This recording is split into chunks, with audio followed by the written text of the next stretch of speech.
Actu Barça et Mercato, ce qu'il faut savoir. La trêve internationale touche à sa fin, et plusieurs joueurs catalans sont déjà de retour à l'entraînement.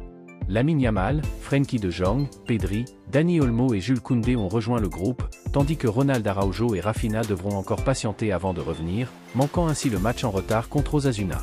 Du côté des décisions administratives, le Conseil suprême des sports s'apprête à trancher sur l'inscription de Dani Olmo et Pau Victor. Mais le Barça reste calme et confiant. Le club est convaincu que la procédure ira dans son sens et que les deux joueurs pourront évoluer jusqu'à la fin de la saison. Si le Conseil annule la mesure conservatoire, Barcelone ira jusqu'au bout et portera l'affaire devant la justice ordinaire. Match contre Osasuna, Flick fait des choix forts.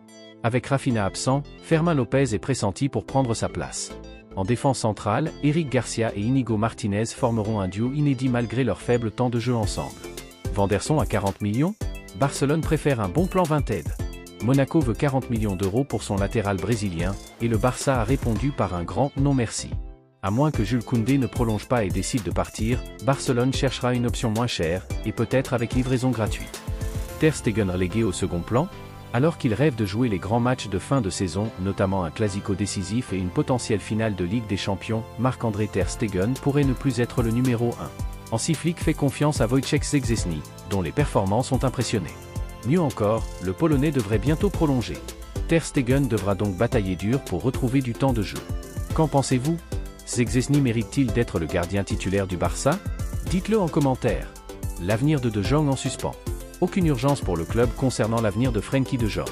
Hansi Flick aura le dernier mot, et pour l'instant, toutes les priorités sont tournées vers la lutte pour les titres. Le marché s'agite en Angleterre. Liverpool devra sortir au moins 60e pour recruter Alessandro Bastoni. Manchester United hésite à vendre Rasmus Gelin cet été. Ruben Amorim pousse pour signer Francisco Trincao. Mu veut se débarrasser de Rashford, Anthony et Sancho pour financer un nouveau buteur. L'UM prêt à lâcher Greenwood. L'avenir de Mason Greenwood à Marseille est incertain. Le club attend plus de son engagement et lui donne jusqu'à la fin de saison pour inverser la tendance. Sinon, une vente est envisageable cet été. Que pensez-vous de toutes ces infos ? Réagissez et partagez votre avis.